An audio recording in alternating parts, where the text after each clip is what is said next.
O Cota disse há pouco que, pronto, dizer palavrões é típico no Copiei dia. muito a minha mãe, já. Uhum. O meu pai não dizia uma asneira.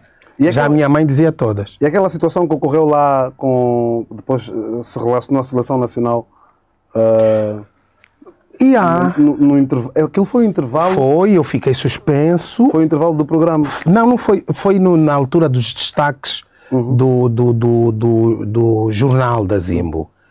Estava a Laurinda Calças a falar dos destaques da Zimbo, a dizer quais eram os destaques da Zimbo, e acidentalmente o microfone se liga.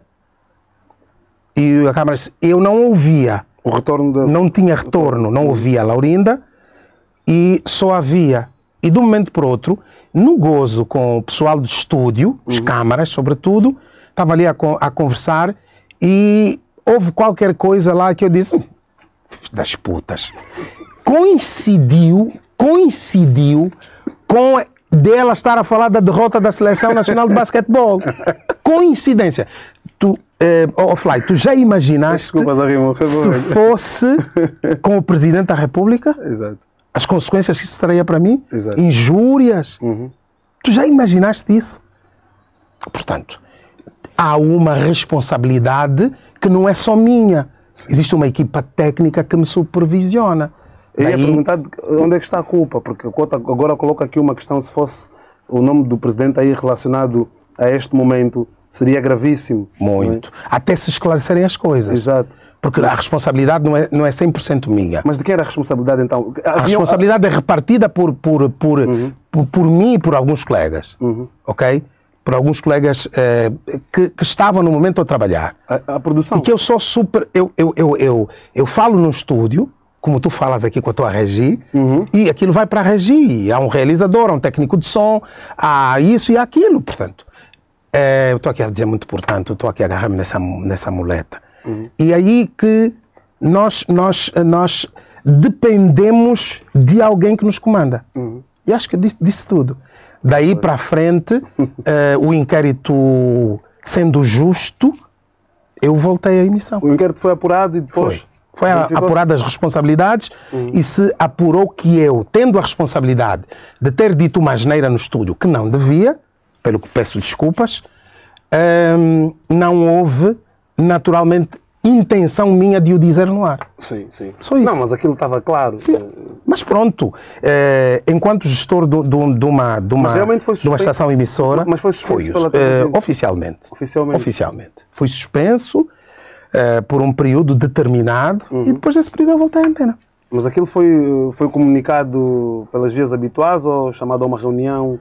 Fui chamado pela direção da TV Zimbo, que, tendo em conta a gravidade do assunto, fez-me assinar uma nota em como eu estava suspenso. Eu aceitei. Assinei a nota na hora. Porque eu concordei com a ação disciplinar. Mas sempre, porque a nota também diz que aquilo era, durante aquele período, que seria apurado um inquérito, e quando apurado, então, se decidiria como é que ficava. Mas o Cota sofreu as consequências sozinho? Não. Ou mais pessoas também sofreram essa suspensão? Não. Todas as pessoas que estiveram envolvidas, na verdade, tiveram o seu quê, mesmo que tenha sido apenas por repreensão, mas todas as pessoas, sim.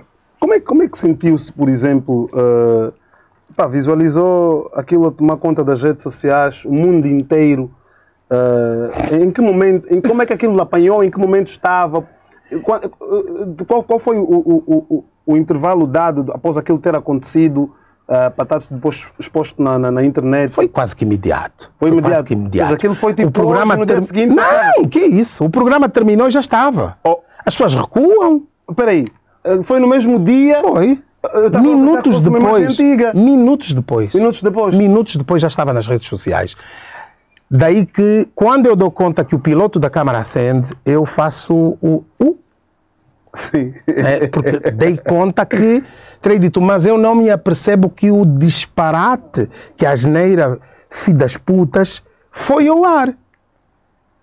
Por isso eu tenho um realizador que podia ter alertado. Sim. Salud, disseste uma asneira, pede desculpa. O realizador ficou tão petrificado, toda a regi, todo mundo assim, e só no fim do programa, sem eu ter pedido desculpas, é que o realizador me anuncia: Salud, disseste, a asneira foi... Eu disse: deixa de ter-me avisado antes de eu terminar o programa. Que pedia desculpas e dizia o que foi que aconteceu. Mas, chegou a pedir desculpas depois de voltar à televisão? Filo nas redes sociais, sem mencionar, mas depois, quando voltei logo no primeiro programa, pedi desculpas aos telespectadores da Zine. Sim, senhor. Sim, senhor. E eles amam o Cota, né? Tanto. Houve uma má compreensão por parte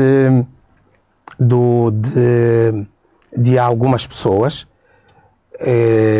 sobretudo parentes ligados a atletas da Seleção Nacional, que admiro, e que houve um então que respondeu à provocação numa entrevista e sem ter sequer falado comigo, acabou por responder e tudo mais. Eu falei depois, logo a seguir, com alguns elementos da Seleção Nacional de Basquetebol, pedi desculpas, disse que não tinha nada a ver, que eu nunca, em momento algum, diria aquela asneira para profissionais que já me deram muito orgulho. Sim. A nossa Seleção de Basquetebol é um orgulho para o país. Muito embora nos últimos tempos não esteja tão bem, mas é a nossa Seleção de Basquetebol. Sim. A seleção que mais campeonatos africanos ganhou. Sim. A seleção que já ganhou a Espanha, que vai a campeonatos do mundo e é tida em conta. Então, eu nunca diria um impropério contra aquelas pessoas, contra as suas famílias, contra as suas mães. Nunca eu diria aquilo. Pelo que, novamente, peço desculpas, mas, naturalmente, sob o calor da coisa, alguns levaram a mal, mas acredito que já tenham percebido que não foi intenção minha ofender quem quer que seja. Exato. E nem saiu para a seleção, aquilo foi uma coisa que rolou no estúdio, o Cota reagiu. Mas o problema é que foi que o último destaque que a minha colega fez foi exatamente da Seleção Nacional. E os filhos das putas que eu lancei para os meus colegas no estúdio soou como se fosse pela derrota da Seleção Nacional de Basquetebol. Pois, todos nós pensamos isso. E ainda bem que o Cota esclarece aqui.